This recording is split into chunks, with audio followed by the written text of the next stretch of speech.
Hello and welcome to our channel on point concept. आज हम आपके लिए लेकर आए हैं एक बहुत इंपॉर्टेंट टॉपिक जिसका नाम है parenting styles, influence on the developmental aspects of the child.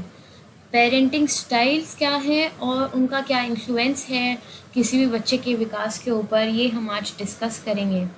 ठीक है, तो सबसे पहले हम देखेंगे कि पेरेंटिंग होता क्या है। ठीक है, ऐसा कहते हैं कि जब बच्चा पैदा होता है तो उसके ऊपर जो सबसे पहला प्रभाव पड़ता है वो उसकी माँ का होता है। ठीक है, माँ का जो है वो सबसे पहला प्रभाव पड़ता है बच्चे के ऊपर। ठीक है, तो जो पेरेंट्स होते हैं वो हमारे सबसे पहले जो हमारी सोशली जो हम सोशल एनवायरनमेंट जो हमारी सबसे पहली जो होती है वो हमारे पेरेंट्स की होती है, हमारे माँ बाप की होती है। ठीक है, तो जो पेरेंट्स होते हैं वो हमें सबसे पहले मिलते हैं। ठीक है, जब हमारा जन्म होता है तो पेरेंटिंग क्या होता है कि कैसे माँ बाप अपने बच्चों को पालते हैं, पोसते हैं। ठीक है, उनको वैल्यूज़ सिखाते हैं, रूल्स सिखाते हैं कि कैसे सोसाइटी में जिया जा सकता है। ठीक है, गलत और सही की पहचान करना सिखाते हैं। ये सब किस में आ जाते हैं? पेरेंटिंग में।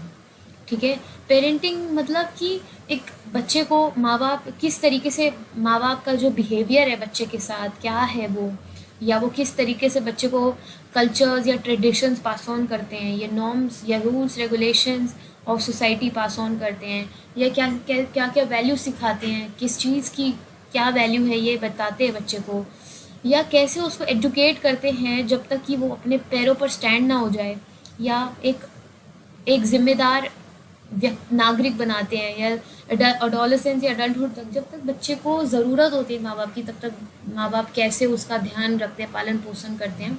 ये सब हमारा किस में आ जाता है? पेरेंटिंग में। ठीक है, तो पेरेंटिंग माँ बाप क्यों ध्यान रखते हैं और क्या क्या चीज़ें होती है जो पेरेंटिंग में इन्वॉल्व होती हैं। वो होती है फिज़िकल लुक आफ्टर, बच्चे का फिज़िकली ध्यान रखना। ठीक है, फाइनेंशियल इंडिपेंडेंस, बच्चे को फाइनेंशियली भी सपोर्ट करना, खाने पीने के लिए भी पैसा चाहिए होता है, पढ़ाई लिखाई के लिए पैसा चाहिए होता है, हर चीज़ के लिए पैसा चाहिए होता है। ठीक है, तो फाइनेंशियली उसको असिस्टेंस करना, मेंटल सपोर्ट एंड डेवलपमेंट, उसको मेंटली सपोर्ट करना। बच्चे को अगर परेशान कर देंगे तो वो डेवलप कैसे होगा, है ना।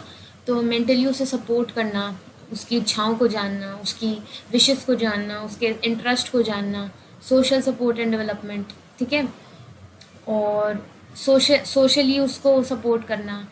ठीक है, वही जैसे उसको मेंटली भी और सोशली, मतलब कि उसको उसके विशेस क्या क्या हैं, या वो मतलब किन कैसे उठना बैठना है लोगों में, क्या क्या कल्चर्स उसको है वो सिखाने हैं। मॉरल वैल्यूज़ एंड एटिकेट्स, मतलब किससे कैसे बिहेव करना है, बूढ़ों की रिस्पेक्ट करनी है, बड़ों की रिस्पेक्ट करनी है, अपने बराबर वालों की भी रिस्पेक्ट करनी है, अपने टीचर्स की रिस्पेक्ट करनी है। इस तरीके की जो चीज़ें वो सबसे पहले हमें हमारे माँ बाप सिखाते हैं, क्योंकि बच्चा है जो वो स्कूल में जाने से पहले अपनी फैमिली जो एक्सटेंडेड, मतलब जैसे माँ बाप के बाद जैसे हमारे दादी दादा, नानी नाना, मासी मौसा, इनसे भी मिलने से पहले बच्चा अपने माँ बाप के साथ होता है। तो माँ बाप के ऊपर डिपेंड करता है, माँ बाप ये सब चीज़ें बच्चे को देते हैं। तो फिज़िकली उसका ध्यान रखना, उसको फाइनेंशियली असिस्टेंस करना। ठीक है, मेंटल सपोर्ट देना या सोशल सपोर्ट देना, मॉरल वैल्यूज सिखाना, एटिकेट सिखाना, सारी जो वैल्यूज़ हैं जो माँ बाप देते हैं बच्चे को। तो ये parenting involves physical look after, financial assistance, mental support and development, social support and development and moral values जो बच्चे को सिखाते हैं। तो पेरेंटिंग स्टाइल्स की बात करने से पहले हम दो चीज़ें पढ़ेंगे। एक है पेरेंटल रिस्पॉन्सिवनेस और दूसरा है पेरेंटल डिमांडिंगनेस। पेरेंटल रिस्पॉन्सिवनेस मतलब माँ बाप कितनी रिस्पॉन्सिबिलिटी लेते हैं बच्चों की, मतलब बच्चों की जो विशेज़ हैं या उसके इंटरेस्ट हैं उसमें कितना इंटरेस्ट दिखाते हैं, या बच्चों की फीलिंग्स की कितनी इज्जत है माँ बाप को, वो सब किस में आ जाता है? पेरेंटल रिस्पॉन्सिवनेस में। बच्चे की सही या गलत में उसकी कितनी रिस्पॉन्सिबिलिटी लेते हैं, वो सब आ जाता है पेरेंटल रिस्पॉन्सिवनेस में। और पेरेंटल डिमांडिंगनेस क्या होती है कि जो डिसिप्लिन और पनिशमेंट वाली अप्रोच होती है ना, कि पेरेंट्स बहुत ज़्यादा डिमांडिंग है, बहुत ज़्यादा एक्सपेक्टेशन है उनके बच्चों से, या बिल्कुल भी डिमांडिंग नहीं है, बिल्कुल कोई एक्सपेक्टेशन ही नहीं है कि कुछ भी करो, है ना। बच्चों की जो बिहेवियर है उसको कैसे वो मॉनिटर करते हैं, उसको कैसे ध्यान में रखते हैं, ये सब किस में आ जाता है? पेरेंटल डिमांडिंगनेस में। मतलब क्या क्या डिमांड्स हैं पेरेंट्स की बच्चों से। पेरेंटल रिस्पॉन्सिवनेस मतलब वो कितनी रिस्पॉन्सिबिलिटी लेते हैं बच्चों की एक्शंस की खुद पर, ठीक है, या बच्चों की डे टू डे एक्टिविटीज़ में, या बच्चों की इंटरेस्ट, बच्चों के खुद के इंटरेस्ट में या कैपेबिलिटीज़ में कितना इंटरेस्ट लेते हैं, बच्चों की फीलिंग्स में कितना इंटरेस्ट लेते हैं, उसको वैल्यू कितना करते हैं। और पेरेंटल डिमांडिंगनेस मतलब उसको सही या गलत पे रोक टोक कैसे करते हैं, बच्चे का बिहेवियर में बदलाव लाने के लिए उसको क्या पनिशमेंट दे रहे हैं या क्या सपोर्ट दे रहे हैं, है ना। तो बच्चे की जो बिहेवियर को मॉनिटर करना या डिसिप्लिन सिखाना या पनिशमेंट देना, ये सब पेरेंटल डिमांडिंगनेस में आता है। अब हम देखेंगे कि पेरेंटिंग स्टाइल्स क्या होते हैं और कितने टाइप्स हैं पेरेंटिंग स्टाइल्स के। ठीक है, बेसिकली पेरेंटिंग स्टाइल क्या होता है, जो ऐसे वेज जिसमें पेरेंट्स अपने बच्चों का ध्यान रखते हैं या पालन पोषण करते हैं उनका। ठीक है, तो वो वेज क्या क्या है, वो तरीके क्या क्या हैं, उनको हम क्या कहते हैं, पेरेंटिंग स्टाइल्स। ठीक है, तो 1960 में 1960 में डायना बॉमरेंड एक साइकोलॉजिस्ट थी। उन्होंने क्या किया था, उन्होंने ये कुछ तरीके पेरेंटिंग स्टाइल्स दिए थे। पहला था इंडल्जेंट पेरेंट्स, दूसरा था अथॉरिटेरियन पेरेंट्स, तीसरा था अथॉरिटेटिव पेरेंट्स, और लास्ट वाला जो था ना वो अनइन्वॉल्व या निगलेक्टफुल पेरेंट्स था। ये जो कंसेप्ट था वो मोकॉबी एंड मार्टिन ने दिया था 1983 में, जब उन्होंने डायना की थ्योरी जो है वो आगे एक्सटेंड करी थी या उस पर एक्सपैंड करी थी, उसके ऊपर और आगे काम करा था। तो बेसिकली हम इस लेक्चर में 4 तरीके के पेरेंटिंग स्टाइल्स को डिस्कस करेंगे, जो कि है indulgent parents, authoritarian parents, authoritative parents and neglectful या अनइन्वॉल्व पेरेंट्स। इन चारों पेरेंटिंग स्टाइल्स के बारे में हम बात करेंगे और इन चारों पेरेंटिंग स्टाइल्स का बच्चे के ऊपर क्या प्रभाव पड़ता है इस बारे में हम डिस्कस करेंगे। और इन चारों पेरेंटिंग स्टाइल में हम बात करेंगे कि पेरेंट्स रिस्पॉन्सिव होते हैं, रिस्पॉन्सिबिलिटीज़ लेते हैं, बच्चों की फीलिंग्स की, बच्चों की कैपेबिलिटीज़ की रिस्पेक्ट करते हैं, और कैसे वो बच्चों से डिमांड करते हैं कि अगर हमने ये किया है तो तुम ऐसे करो, या क्या पनिशमेंट देते हैं या क्या डिसिप्लिन सिखाते हैं। तो हम 4 पेरेंटिंग स्टाइल्स के बारे में बात करेंगे। ठीक है, इंडल्जेंट, अथॉरिटेरियन, अथॉरिटेटिव, अनइन्वॉल्व या निगलेक्टफुल। तो सबसे पहले हम बात करेंगे कि इंडल्जेंट पेरेंट्स कैसे होते हैं। ठीक है, highly responsive and non directive. Highly responsive मतलब बच्चा कुछ भी सही या गलत कर रहा है तो माँ बाप उसको अपने ऊपर ले लेते हैं कि भाई हमारी गलती है इसीलिए ये गलत कर रहा है। ठीक है ना। Highly responsive, non directive. Non directive मतलब कि बच्चा कुछ भी करे वो उसको रोकते टोकते नहीं है ज़्यादा, या पनिशमेंट नहीं देते कुछ भी गलत करने के लिए। मतलब वो उसको सही और गलत में बताते ही नहीं है कि नहीं। जैसे मान लो बच्चा छोटा है और वो किसी को थप्पड़ मार देता है, तो सामने वाला अगर उसको सिखाने की कोशिश करते कि नहीं ऐसे आप मतलब किसी को थप्पड़ मार दो तो वो गलत है, तो माँ बाप उसको नहीं सिखाने देंगे। वो बोलेंगे कि भाई हमारा बच्चा वो कुछ भी करे तुम्हें क्या। ठीक है, तो वो होता है ना कि बिगाड़ना बच्चे को। एक तरीके से इंडल्जेंट पेरेंट्स वो होते हैं कि वो बहुत ज़्यादा खुद ही इंडल्ज हो जाते हैं। बच्चा अगर कोई काम करने की कोशिश करता है या कुछ भी एक्सप्लोर करने की कोशिश करता है, कुछ भी करने की कोशिश करता है, तो बहुत ज़्यादा पेरेंट्स इन्वॉल्व हो जाते हैं उस चीज़ में और वो खुद करके दे देते हैं। ठीक है, फ्रूट्स खुद छील के दे देंगे बच्चे को जैसे बेड पे ही खाना देना और बर्तन भी खुद ही उठा के ले जाना। तो इस तरीके से वो बच्चे की बहुत ज़्यादा आदतों को बिगाड़ देते हैं। तो ये हो गई इंडल्जेंट। और नॉन डिमांडिंग होते हैं, कुछ उनकी डिमांड्स नहीं होती कि भाई तुम्हारे लिए हम इतना कर रहे हैं तो तुम कम से कम पढ़ाई तो करो, मार्क्स तो लाओ। इस तरीके की कोई डिमांड्स नहीं होती। बच्चा कुछ भी करे, बच्चा चाहे फेल ही क्यों ना हो जाए। तो इस तरीके के होते हैं इंडल्जेंट पेरेंट्स, जो कि बहुत ही रिस्की है, क्योंकि ज़रूरत से ज़्यादा प्यार भी बच्चे को अगर मिलेगा तो वो बिगड़ेगा ही। आज अगर बच्चा किसी को थप्पड़ मारा है किसी बिना बात पे, कल को वो कुछ और भी किसी गलत और आगे वो गलत ही करेगा इससे आगे बढ़ के भी। तो बेसिकली इस तरीके की भी पेरेंटिंग मतलब बहुत ज़्यादा जो हम क्या कह सकते हैं कि बहुत ज़्यादा अगर किसी को लिबर्टी भी देनी भी गलत होती है। ठीक है, बच्चे को एक्सप्लोर करने देना चाहिए, बच्चे को अपने जैसे अगर खाना बेड पे पहुंचा दिया तो वो खाना मतलब बर्तन एटलीस्ट वो खुद रखे, वरना क्या है कि धीरे धीरे बच्चा वैल्यूज़ भूल जाता है अपनी। ठीक है, नेक्स्ट हम पढ़ेंगे अथॉरिटेरियन। तो अथॉरिटेरियन में हाईली डिमांडिंग एंड डायरेक्टिव। ठीक है, बच्चे को एक रिस्ट्रिक्टेड एनवायरनमेंट मिल जाता है, रूल्स रेगुलेशन में बच्चे को फंसा देते हैं कि भाई अगर नंबर 100 में से 100 नहीं मिले ना तो बहुत ही बिल्कुल ही घर से बाहर निकल जाना। ठीक है, 100 में से 100 नंबर ही चाहिए, एक नंबर भी कम नहीं चाहिए। तो माँ बाप इतना ज़्यादा रिस्ट्रिक्ट कर देते हैं एंड नॉट रिस्पॉन्सिव, मतलब वो खुद रिस्पॉन्सिबिलिटी नहीं लेते। खुद ऐसा नहीं है कि खुद अपनी तरफ से कोई एफर्ट डालें बच्चे की पढ़ाई में, लेकिन वो बच्चे से ये एक्सपेक्ट करते हैं कि नहीं, तुमने ही तारे तोड़ के लाने हैं, तुमने ही 100 में से 100 नंबर लाने हैं, नहीं तो हम घर से निकाल देंगे। बहुत ज़्यादा रूल्स होते हैं, बहुत ज़्यादा रिस्ट्रिक्शंस होती हैं।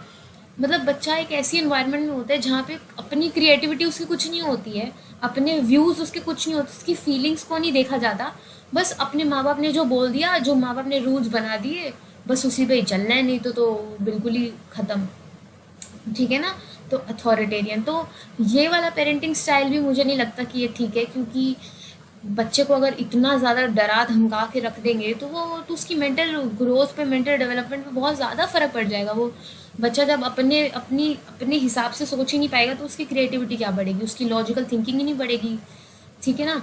तो अथॉरिटेरियन, अथॉरिटेटिव में बोथ डिमांडिंग एंड रिस्पॉन्सिव, तो ये सबसे बेस्ट पेरेंटिंग स्टाइल है, क्योंकि इसमें माँ बाप अपना भी रोल अदा करते हैं। ठीक है, बच्चे को सिखाते भी हैं, वैल्यू सिखाते हैं, सब कुछ सिखाते हैं, या बच्चे को पढ़ाते, जैसे क्या है कि बच्चे को कुछ पढ़ाया भी सही, अच्छे से उसको सब कुछ सिखाया भी सही, और बदले में डिमांड भी किया कि हमने तुम्हें इतना सब पढ़ाया है तो हमें मार्क्स भी ला के दो, है ना। मतलब ऐसा नहीं है कि बहुत ज़्यादा पनिशमेंट दे दिया कुछ भी, मतलब मान लो कि बच्चे ने अगर कुछ सही किया है तो उसको अप्रिशिएट कर दिया, कि पीठ थपथपा दी कि हाँ बेटा तुमने बहुत अच्छा किया, और अगर गलत किया तो उसको मार पीट के बिल्कुल ही डंडा उठा नहीं लिया उसके लिए, बट अगर उसने कुछ गलत किया तो उसको सिखाया कि भाई आप क्यों गलत हो, है ना। तो आपको क्यों नहीं ये चीज़ें करनी चाहिए, क्यों आपको, अगर आपने किसी बड़े बूढ़े से बदतमीज़ी कर दी है तो ऐसा नहीं है कि वो आपको थप्पड़ मार देंगे या इंसल्ट कर देंगे दुनिया के आगे, वो आपको सिखाएंगे कि हमें क्यों बड़ों से इज्जत से बात करनी चाहिए, या क्या मतलब वैल्यूज़ होती हैं हमारी, वो ये मतलब बिल्कुल आप मतलब आपको एकदम से वो रिस्ट्रिक्ट नहीं कर देंगे या पनिशमेंट नहीं दे देंगे, बट आपको वो पीछे का सब लॉजिक सिखाएंगे कि क्यों आपने गलत किया, या आपने गलत करा तो आगे से ना करना, या एक मतलब एक तरीके से लेसन सिखाएंगे, प्यार से, मतलब एक सपोर्टिव एनवायरनमेंट में सिखाएंगे। ठीक है ना, दोस्त बनकर सिखाएंगे। और लास्ट है हमारा निग्लेक्टफुल या फिर अनइन्वॉल्व। इसमें क्या होता है कि बिल्कुल ही पेरेंट्स ना निग्लेक्टफुल हो जाते हैं, मतलब अनइन्वॉल्व, बच्चा कहीं भी जाए कुछ भी करे, बच्चे के नंबर आ नहीं रहे, नहीं आ रहे, बच्चा सही कर रहा है, गलत कर रहा है, बच्चा किसी को थप्पड़ मार रहा है, बच्चा किसी की पेंसिल तोड़ रहा है, किसी को धक्का मार दिया, या कुछ भी, कुछ अच्छा किया तो ना अप्रिशिएट करा, ना कुछ बुरा किया तो उसको रोका टोका, तो कुछ भी बच्चे में मतलब कोई इंटरेस्ट ही नहीं है, ना उसकी फीलिंग्स में इंटरेस्टेड है, ना वो क्या कर रहा है उसमें इंटरेस्टेड है, तो ना नीदर डिमांडिंग नॉर रिस्पॉन्सिव, तो ये वर्स्ट। अगर इन चारों में से हमको देखा जाए तो जो हमारा अथॉरिटेटिव है वो बेस्ट है, क्योंकि इसमें माँ बाप बहुत डिमांडिंग एंड रिस्पॉन्सिव होते हैं, और सबसे जो वर्स्ट पेरेंटिंग स्टाइल होता है वो होता है निग्लेक्टफुल, ना ही डिमांडिंग होते हैं ना ही रिस्पॉन्सिव, ना बच्चे से कुछ डिमांड करते हैं कि भाई नंबर ला के दो, ना ही रिस्पॉन्सिव होते हैं, ना उसको कुछ पढ़ने के लिए बोलते हैं कि भाई तू पढ़ ले या कुछ अच्छा कर ले या कुछ भी, है ना उसकी डेवलपमेंट में कुछ उनका रोल होता है, ना बच्चे से कोई डिमांड्स होते हैं। जैसे कई बार क्या होता है कि जो वर्किंग पेरेंट्स होते हैं वो बिल्कुल ही निग्लेक्टफुल हो जाते हैं अपने बच्चों को लेके, उनको पता ही नहीं होता बच्चा कौन सी क्लास में पढ़ रहा है, क्या कर रहा है, वो स्कूल में कैसा है, ठीक है, वो क्या मतलब किससे कैसे बात कर रहा है, किससे बदतमीजी से बात कर रहा है। बच्चा कई बार इमोशनली भी लो होता है, बच्चे का मूड ऑफ हो गया तो सब कोई फ़र्क नहीं है कि वो मतलब गलत संगति में ना पड़ जाए, इस वजह से बच्चा डिप्रेशन में है तो कोई गलत स्टेप ना ले, उनको कोई फ़र्क नहीं पड़ता। ठीक है, कई बार वर्किंग, ऐसा नहीं है कि सारे वर्किंग पेरेंट्स ऐसे होते हैं, बट कई बार ऐसा होता है कि वर्किंग पेरेंट्स को मजबूरन टाइम भी नहीं मिल पाता है तो वो अपने बच्चे से बात ही नहीं कर पाते हैं। ठीक है, तो ये 4 तरीके की हमने बात करी। इंडल्जेंट जो बहुत ज़्यादा बच्चे को होता है ना कि बहुत ज़्यादा बिगाड़ देती है, लाड प्यार में बिगाड़ देना, वो होते हैं indulgent. Highly responsive and non directive, वो बच्चे को सही गलत मतलब सही पे बहुत ज़्यादा उसको अप्रिशिएट कर देंगे, लेकिन गलत पे ऐसा नहीं कि उसको रोक दिया, हमारा बच्चा है, हमारी मर्जी, हम बिगाड़ेंगे उसको। इस तरीके की जो पेरेंटिंग होती है वो होती है इंडल्जेंट। कुछ भी बच्चा करने की कोशिश कर रहा है तो वो उसकी जगह खुद कर देंगे। ठीक है, उसको खाना भी प्लेट में डाल के बेड पे लेके देंगे, और सब कुछ उसको खुद ही, किताबें भी बेड तक ले जाएंगे और उठा के भी खुद ले जाएंगे। इस तरीके का जो पेरेंटिंग स्टाइल होता है वो होता है इंडल्जेंट। अथॉरिटेरियन में मतलब highly demanding and directive, not responsive, बहुत ज़्यादा उसको रिस्ट्रिक्शन में डाल देंगे, बहुत ज़्यादा पनिशमेंट, ये दोनों आपस में एकदम ऑपोजिट हैं। तो ये इसमें अथॉरिटेरियन में बहुत ज़्यादा पनिशमेंट वाला एनवायरनमेंट, रिस्ट्रिक्टेड बिल्कुल नहीं, अगर 100 में से 100 नंबर ही आने चाहिए, नहीं तो हमारा तो स्टेटस ही गिर जाएगा। इस तरीके की जो पेरेंटिंग होती है ना, भाई 100 में से 100 नंबर नहीं आए तो फिर इससे आगे हमसे कोई उम्मीद मत रखना, या उसको पनिशमेंट दे दी, कुछ भी उससे गलती से भी गलत हो गया तो उसको उसके लिए डंडा उठा लिया। इस तरीके की जो होती है ना, जो पेरेंटिंग स्टाइल होती है अथॉरिटेरियन। और अथॉरिटेटिव होती है बोथ डिमांडिंग एंड रिस्पॉन्सिव, जो कि बेस्ट पेरेंटिंग स्टाइल होती है। बोथ डिमांडिंग एंड रिस्पॉन्सिव मतलब बच्चे को वैल्यूज़ भी माँ बाप अच्छी सिखाते हैं, और बदले में वो रिटर्न में वो ये सोचते हैं कि जो हमने वैल्यूज़ सिखाई है बच्चा उसको समझेगा।